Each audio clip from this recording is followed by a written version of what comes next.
Bang, terkait Pak Rudiana akhirnya dilaporkan di Bareskrim Mabespori kemarin oleh 6 terpidana melalui kuasa hukumnya. Gimana Bang menanggapi hal itu Bang? Ya, alhamdulillah. Kalau saya mengucapkan syukur alhamdulillah dia dilaporin, karena memang dari awal kan saya pertama kali dimintai pendapat, saya langsung mengatakan bahwa periksa penyidik 2016 yang lalu plus Pak Rudiana. Itu kan saya banyak juga tuh dapat dapat perlawanan. Teman-teman pengacara bilang, atau netizen juga bilang, loh kok Pak Rudiana yang diperiksa, ini kan ayahnya korban ya. Tapi dari kejadian itu kan patut diduga bahwa keterlibatan Pak Rudiana ini luar biasa jauh. Makanya sekarang kalau dia dilaporkan, ya dia harus bertanggung jawab juga kan, karena dia yang buat laporan, dia yang nangkep. Nah, terus juga yang nemuin aib dia, ya alhamdulillah kan dia dilaporin. Bang, ini kan ada laporannya beberapa pasal ya, terkait juga soal penganiayaan juga. Nah, melihatnya seperti apa sih para 6 terpidana ini sendiri? Karena kan mereka merasa pernah dilakukan perlakuan yang tidak enak dan kurang enak. Ya kalau saya mah ibaratnya yang jelas dia kan diduga melakukan penganiayaan ya terhadap 8 terpidana yang sudah menjalankan hukuman. Nah, kalau saya malah kalau perlu ya bukan hanya itu aja, ya ada dugaan-dugaan juga terkait dengan meninggalnya Vina dan diduga Eki ya. Ini kan masih perdebatan juga, yang meninggal ini Eki atau bukan. Ya kan bisa jadi juga bukan Eki kan, karena dari foto yang ada beredar itu dan putusannya sudah saya baca juga, di putusannya itu yang meninggal itu dia berkumis ya. Nah si Eki kan nggak berkumis, jadi bisa juga dia dimasukin pasal yang siapa tahu kan, dugaan ternyata dia juga ada keterlibatan dengan meninggalnya Vina dan yang diduga dengan Eki, bisa juga kan.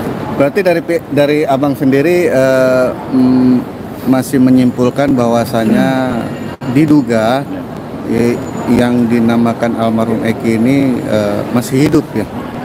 Kalau saya meyakini Eki masih hidup. Ini kan keyakinan ya, karena foto yang beredar itu sama putusan sudah saya baca. Putusannya itu sama ciri-cirinya yang dipoto.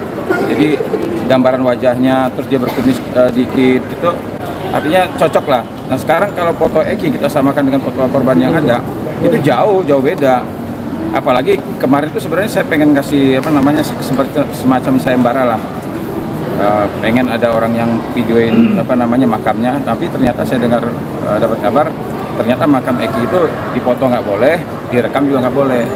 Karena ada kabar kan katanya makam Eki itu tidak terawat, berarti tidak pernah ada yang berkunjung atau datang atau bersih-bersih dan lain sebagainya, artinya nggak dirawat lah. Nah kalau nggak dirawat berarti kan tidak ada keluarganya kan.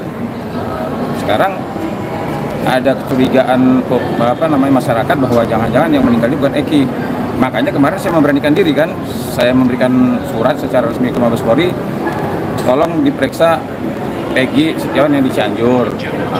Terus kedua, tolong juga diperiksa kalau perlu dibongkar makamnya Eki, memastikan bahwa ini Eki atau bukan. Kalau ternyata bukan Eki kan itu bisa menyelamatkan 8 terpidana kan, karena kan dituduhnya dia bunuh si Eki. Nah kalau Eki masih hidup berarti kan gugur semua itu permasalahan. Bang, tapi ngelihat Peggy bebas, apa terdakwa lainnya ingin kasus yang sama juga kayak Peggy nih Bang? Kalau Peggy bisa bebas, kenapa dia enggak?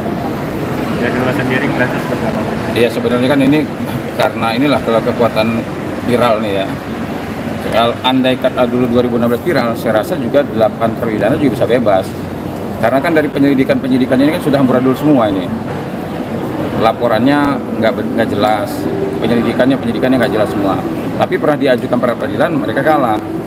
Nah kalau seandainya sekarang 8 terpidana itu mengajukan PK ya memang wajib mereka ini kalau memang bisa kan mereka bukan pelakunya, memang harus dibebaskan. Kasihan juga kan. Ini aja kami dari Barisan Advokat Bersatu mengajukan gugatan ya kepada Kapolri. Ini sidangnya sudah ditentukan nih, tanggal 31 Juli sidang nih kita.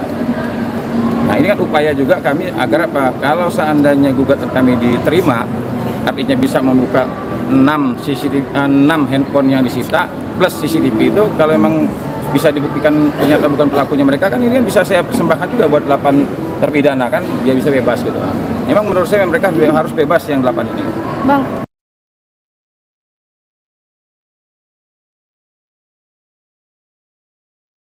Saya kan udah masuk juga sebagai kuasanya Saka Tatal. Saya kemarin Pak Abbas kan ngajak saya bergabung, dan data-data saya juga kartu anggota pengacara saya sudah diminta juga sama Pak kan. Artinya nama saya sudah masuk juga dalam Saka Tatal sebagai pengacara Saka Tatal. Ya saya mendukung penuh lah. Jangankan Saka Tatal, 8-8-nya pun saya dukung penuh, karena saya melihat ya dari laporannya penyelidikan sampai dengan putusan, sebenarnya mereka ini nggak bersalah. Ini keyakinan saya mereka bukanlah pelakunya. Jadi sudah tepat lah kalau mereka itu dibebaskan. Melihat Bu Titin yang baru saja ngasih bukti foto soal baut yang ada daging, seperti apa Bang? Yang katanya bisa menjadi novum baru juga.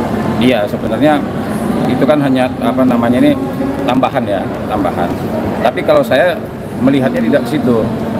Saya melihatnya bahwa sebenarnya yang disebut novum itu gini loh. Novum itu sebenarnya bukan ujuk-ujuk ada bukti baru, bukan begitu.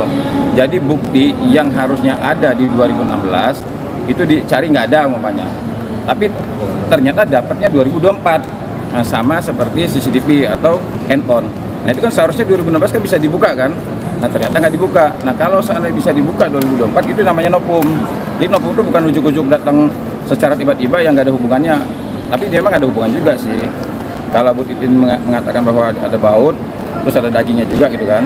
Nah, tapi permasalahannya seharusnya dulu ini kan karena amburadulnya penyelidikan dan penyidikannya tidak menggunakan metode scientific crime investigation. Nah sekarang kalau ada daging di sana, nah yang memastikan itu dagingnya siapa kan nggak bisa. Karena itu hanya foto aja kan. Kecuali kalau dulu 2016 baut itu ada dagingnya, terus daging itu diambil sama polisi. Nah, dicocokkanlah DNA-nya sama si korban. Nah, permasalahannya kan sudah tertutup semua ini. Ini kan ibaratnya nih karena amburadulnya pihak kepolisian ini loh, penyidik-penyidiknya ini. Makanya saya dari awal sudah saya bilang, periksa penyidik yang 2016 yang lalu plus Pak Rudiana. Kenapa? Ini kan bisa dikatakan gini loh. Diduga mereka ini kan menghilangkan barang bukti. Sekarang ini jadi kacau semua. Nah, karena kacau ini menurut saya udahlah bebasin aja orang ini. Jadi biar kita ini penegak hukum ini nggak tidak menciptakan dosa lah gitu. Bang, artinya gugatan sudah jelas ya Bang, agak persidangannya? Udah, alhamdulillah. Optimis? Udah, alhamdulillah. Tadi saya dapat kabar langsung di SMS dari Mahkamah Agung, tanggal 31 sidang pertama. Jadi sudah resmi, sudah ada nomornya, bahkan sudah ada tanggal sidangnya, tanggal 31 sidang pertama. Apa aja mungkin Bang yang disiapkan? Ya, yang saya persiapkan pertama putusan pengadilan ya. Yang kedua, saya juga sudah komunikasi dengan Bang Reza Indragiri. Nah, besok saya juga diundang sama Bang Reza Indragiri di podcastnya untuk membahas masalah gugatan terhadap Kapolri ini. Nah, saya juga sudah menyampaikan bersedia nggak beliau jadi saksi ahlinya. Beliau menjawab bersedia. Nah, sehingga besok saya diundang ke podcastnya sekaligus diskusi terkait nanti kalau seandainya saya akan mengajukan saksi ahli ya. Yang pertama Bang Reza Indragiri, terus juga ada ahli juga dari universitas sudah kita persiapkan. Bang, mungkin itu tanggalnya sudah dipastikan tanggal 31. Iya. Mungkin Pengadilan Negeri Jakarta Selatan. Jakarta Selatan ya. Jamnya sendiri masih tentatif. Jam 10 pagi. Jam 10 pagi tanggal 31 Juli di Pengadilan Jakarta Selatan, sidang pertama. Alasan menggugat itu awalnya seperti apa, Bang? Ya, alasannya ini perbuatan melawan hukum ya. Ini perihal gugatan melawan hukum. Kenapa? Karena ada CCTV dan handphone yang harusnya dibuka ya. Ini kok tidak dibuka. Nah, kami menganggap ini adalah perbuatan melawan hukum ya. Bang, pernyataan dari kemarin pihak lawyer dari Pak Rasman. Bukan. Dari pihak terpidana 6 ini menyatakan bahwasannya ada CCTV di salah satu supermarket di sekolah itu. Apakah itu yang ingin Abang minta CCTV-nya? Iya, itu CCTV itu kan didapatkan. Makanya saya heran kalau CCTV itu kan tidak ada hubungan dengan kejahatan kan. Kalau handphone oke lah, dianggap mungkin ini sebagai alat melakukan kejahatan, tapi itu kan mesti diuji juga isinya, apakah ini benar-benar digunakan untuk melakukan kejahatan atau tidak. Nah kalau CCTV kan nggak ada hubungan sama sekali, digunakan buat kejahatan enggak, hasil dari kejahatan enggak, dipersiapkan untuk melakukan kejahatan enggak, artinya CCTV nggak ada hubungan sama sekali. Disitanya juga dari minimarket, harusnya kan ketika ini diambil kan dipergunakan untuk mengungkapkan kebenaran. Nah ini ngapain 8 tahun pegang-pegang aja, handphonenya dipegang-pegang aja, terus juga CCTV dipegang-pegang aja. Dan itu ternyata bukannya tidak bisa dibuka, belum dibuka. Nah sekarang saatnya lah, kalau memang pihak polisian mau mengungkapkan kebenaran, dan juga hakim ini, terutama hakim nih, kalau hakim pengen tahu, penasaran apa yang terjadi 2016, kabulkan aja gugatan kami. Ngomongin soal hakim, kemarin sudah ada pihak yang melaporkan Hakim Eman. Menanggapinya gimana Pak? Dengan hasil putusan akhirnya Peggy Setiawan kan, bebas. Apa namanya, Rasman ini kan ibaratnya ya, saya berulang-ulang kali mengatakan, ini kan Rasman ini senang ibaratnya kalau suara itu suaranya hanya sampai 3, Rasman ini kan senang suaranya itu jadi 9 gitu. Nah kalau Rasman melaporkan ini ke KY terkait putusan Eman Sulaiman, ya saya udah nggak heran gitu kan. Apalagi sekarang ribut lagi sama Farhad lagi kan. Sebenarnya saya sangat menyayangkan ya, saya menyayangkan gini loh.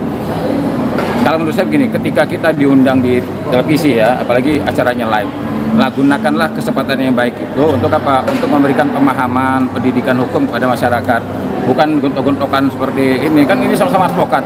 Satu advokat terkenal, satu advokat terkenal juga. Nah cuma dua-duanya yang menurut saya, ya mungkin Farhad dalam hal ini agak slow dia. Nah cuma teman kita Pak Rasman ini kok tidak menjaga harkat dan martabat sebagai penegak hukum gitu. Harusnya dia lebih mempergunakan waktunya untuk memberikan pendidikan dan pemahaman hukum. Oke, terima kasih Bang.